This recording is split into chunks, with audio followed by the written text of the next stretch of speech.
Hello दोस्तों, heavenly wisdom Bible quiz पर आपका स्वागत है। तो चलिए देखते हैं कि आज बाइबल की कौन सी कहानी के बारे में बात होगी। तो चलिए शुरू करते हैं आज की वीडियो। दिल थाम के बैठ जाइए। आज हम इतिहास की शायद सबसे उलझी हुई पारिवारिक कहानियों में से एक पर बात करने वाले हैं। हाँ, एक ऐसी कहानी जिसमें ड्रामा है, धोखा है और नियति का एक अजीब खेल है। हम बात कर रहे हैं उत्पत्ति की किताब से दो जुड़वा भाइयों याकूब और एसाऊ की।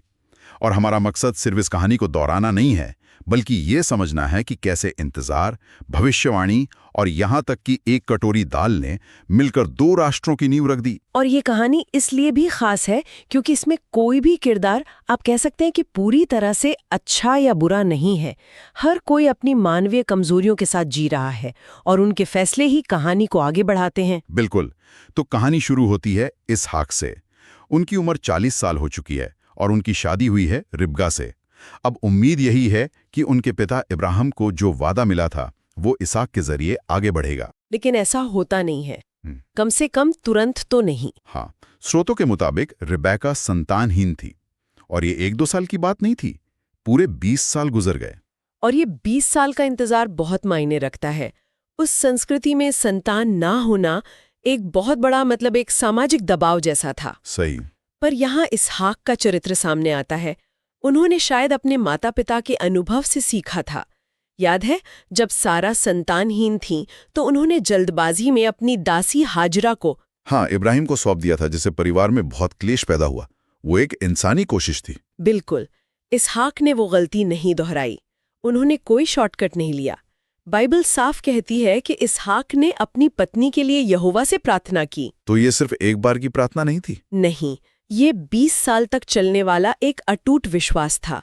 वो 40 के थे जब शादी हुई और 60 के हुए जब उनके बेटे पैदा हुए। ये धैर्य उनके विश्वास की गहराई को दिखाता है। तो 20 साल के लंबे इंतजार के बाद प्रार्थना सुन ली गई, लेकिन मुश्किलें खत्म नहीं हुई, बल्कि एक नए रूप में शुरू हुई, वो भी बच्चों के जन्म से पहले। हाँ, रिबका की गर्भावस्था बहुत मुश्किल थी। उन्हें ऐसा महसूस होता था कि उनके गर्भ में बच्चे आपस में लड़ रहे हैं, एक दूसरे को धकेल रहे हैं। ये तो बहुत अजीब बात है। हाँ, वो इतनी परेशान हो गई कि उन्होंने ईश्वर से पूछा, मेरे साथ ऐसा क्यों हो रहा है? और उन्हें जो जवाब मिला, उसने एक तरह से आने वाले भविष्य की पूरी पटकथा लिख दी। यही वो मशहूर भविष्यवाणी है। हाँ, परमेश्वर ने उनसे कहा, तेरे गर्भ में 2 राष्ट्र हैं, एक दूसरे से अधिक ताकतवर होगा और बड़ा बेटा छोटे बेटे की सेवा करेगा। ये तो उस समय की पूरी सामाजिक व्यवस्था पर एक तरह का हमला था। हमेशा बड़े बेटे को ही तो सब कुछ मिलता था। बिल्कुल। पहलौटे को ही विरासत, अधिकार, सब कुछ। तो ये भविष्यवाणी पहले ही बता रही थी कि परमेश्वर का चुनाव इंसानी नियमों का मोहताज नहीं है। लेकिन यहाँ एक दिलचस्प बात है। ऐसा लगता है कि रिबका ने ये भविष्यवाणी इसहाक को नहीं बताई। हाँ, और ये एक बहुत बड़ा मनोवैज्ञानिक मोड़ है कहानी में। शायद उन्हें डर था कि इसहाक मानेंगे नहीं, या शायद उन्हें लगा कि इस दैवीय योजना को पूरा करने की जिम्मेदारी अब उनकी है और उन्हें इसे अपने तरीके से संभालना होगा। बिल्कुल। यहीं से परिवार के अंदर की जो राजनीति है वो शुरू हो जाती है। और फिर बच्चों का जन्म होता है, जो खुद में एक संकेत था। एकदम। पहला बेटा जो पैदा हुआ, उसका शरीर लाल और बहुत रोएनदार था, जैसे कोई ऊनी चोगा पहना हो। इसलिए उसका नाम एसाव रखा गया, जिसका मतलब ही है रोएनदार। और दूसरा बेटा ठीक उसके पीछे, लेकिन एक बहुत ही अजीब तरीके से पैदा हुआ।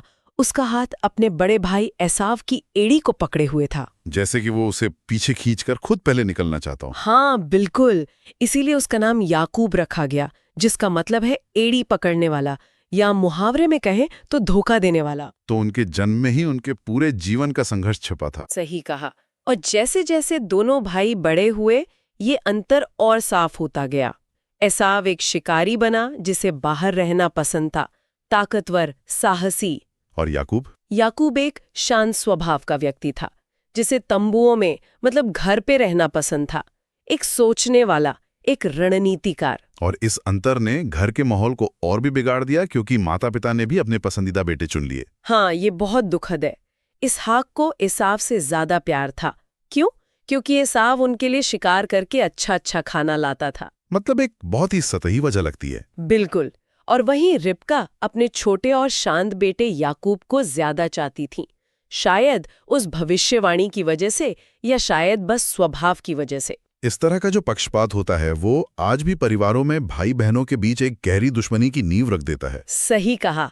और इसी बंटवारे का नतीजा हमें उस मशहूर घटना में देखने को मिलता है, एक कटोरी दाल वाली घटना। हाँ, वो घटना बहुत कुछ कहती है।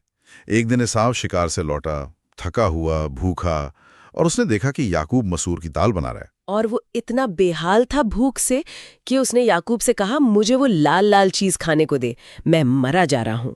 ध्यान दीजिए, वो दाल का नाम भी नहीं ले रहा, बस कह रहा है लाल लाल चीज। वो अपनी शारीरिक जरूरत के पूरी तरह से वश में था। हाँ, और याकूब जो हमेशा मौके की तलाश में रहता है, वो इस पल को पहचान लेता है। और वो अपने थके हारे भाई के सामने एक शर्त रखता है, ठीक है, लेकिन पहले अपना पहलौटे होने का अधिकार मुझे बेच दे। ये सुनने में बहुत क्रूर लगता है ना, लेकिन हमें ये समझना होगा कि ये पहलौठे होने का अधिकार था क्या।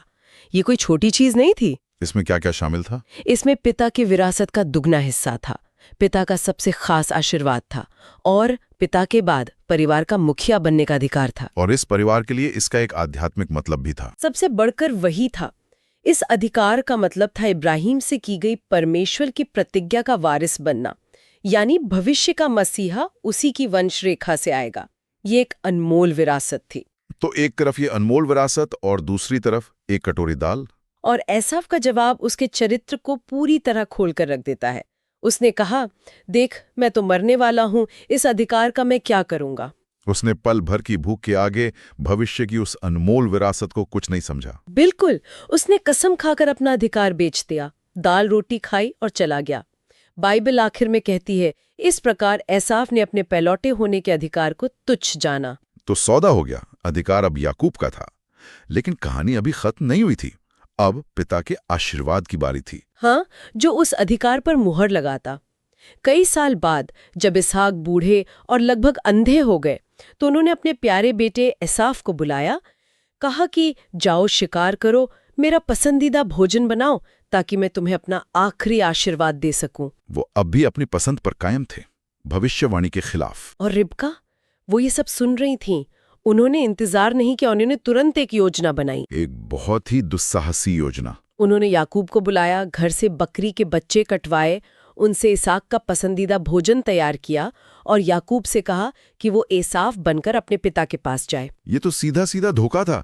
याकूब ने भी तो हिचकिचाहट दिखाई होगी। हाँ, उसने कहा, एसाव तो रोएदार है और मैं चिकनी त्वचा वाला हूँ, अगर पिता ने मुझे छू लिया तो वो पहचान जाएंगे और आशीर्वाद की जगह श्राप मिलेगा। लेकिन रिबका पूरी तरह तैयार थी। उन्होंने कहा, श्राप मुझ पर आए, तू बस मेरी सुन। उन्होंने एसाव के कपड़े याकूब को पहनाए और बकरी के बच्चों की खाल उसके हाथों और गर्दन पर लपेट दी, ताकि छूने पर वो अपने भाई जैसा ही लगे। और फिर धोखे का वो क्षण आता है, बहुत तनावपूर्ण। याकूब अपने अंधे पिता के पास जाता है। इसहाक को शक होता है। वो कहते हैं, आवाज तो याकूब की है, पर हाथ एसाव के हैं। एक पल के लिए ऐसा लगता है कि शायद सब कुछ, हाँ, वो सच के बहुत करीब थे, लेकिन उनका अपनी दूसरी इंद्रियों पर भरोसा, जैसे स्पर्श और गंध, और शायद अपने पसंदीदा बेटे को आशीर्वाद देने की उनकी अपनी इच्छा, उनके शक पर हावी हो गई। हाँ, जब उन्होंने खाल को छुआ और कपड़ों को सूंघा, तो उन्होंने खुद को यकीन दिला दिया कि ये एसाव ही है, और उन्होंने वो सारा आशीर्वाद, वो सारी प्रतिज्ञाएं याकूब को दे दी। और जैसे ही याकूब कमरे से निकला, असली एसाव लौट आया। और जब सच सामने आया तो इसहाक कांप उठे। उन्हें एहसास हुआ कि क्या धोखा हुआ है। और एसाव, उसका क्या हुआ? वो फूट फूट कर रोया। उसने अपने पिता से विनती की, क्या आपके पास मेरे लिए एक भी आशीर्वाद नहीं है? लेकिन इसहाक ने कहा कि जो कह दिया वो वापस नहीं लिया जा सकता। उस धोखे ने एसाव के दिल में याकूब के लिए बहुत नफरत भर दी होगी। इतनी नफरत कि उसने अपने पिता की मृत्यु के बाद याकूब को जान से मारने की कसम खाई। और एक बार फिर रिबका को बीच में आना पड़ा। उन्होंने याकूब को भाग जाने की सलाह दी। हाँ, जिस बेटे को सब कुछ दिलाने के लिए उन्होंने इतना बड़ा धोखा किया, अब उसी बेटे को अपनी जान बचाने के लिए घर से भागना पड़ रहा था। तो अंत में भविष्यवाणी तो पूरी हुई, लेकिन किस कीमत पर? परिवार टूट गया, एक बेटा भगोड़ा बन गया, दूसरा नफरत में चल रहा था। यही इस कहानी की सबसे बड़ी सीख है। परमेश्वर की योजना पूरी हुई, लेकिन इंसानी कमजोरियों, धोखे और दर्द के रास्ते से। याकूब को जो चाहिए था वो मिला, लेकिन उसे अपने धोखे की कीमत एक लंबे निर्वासन से चुकानी पड़ी। तो ये कहानी हमें दिखाती है कि कैसे माता पिता का पक्षपात परिवार में जहर घुल सकता है और कैसे पल भर के सुख के लिए भविष्य की अनमोल आशीषों को दांव पर लगाना कितना विनाशकारी हो सकता है। बिल्कुल। एसाव ने अपने अधिकार को तुच्छ जाना और याकूब ने उसे धोखे से हासिल किया। दोनों ने अपनी अपनी कीमत चुकाई। और ये हमें एक बहुत बड़े सवाल पर लाकर छोड़ देती है। हाँ, कि अगर परमेश्वर की बड़ी योजना इंसानी गलतियों के बावजूद पूरी होती है, तो फिर हमारे व्यक्तिगत चुनावों और हमारी नैतिकता का क्या महत्व है? क्या हमारे कर्म वास्तव में मायने रखते हैं? ये कहानी कोई आसान जवाब नहीं देती, बल्कि हमें इसी तनाव के साथ सोचने पर मजबूर कर देती है।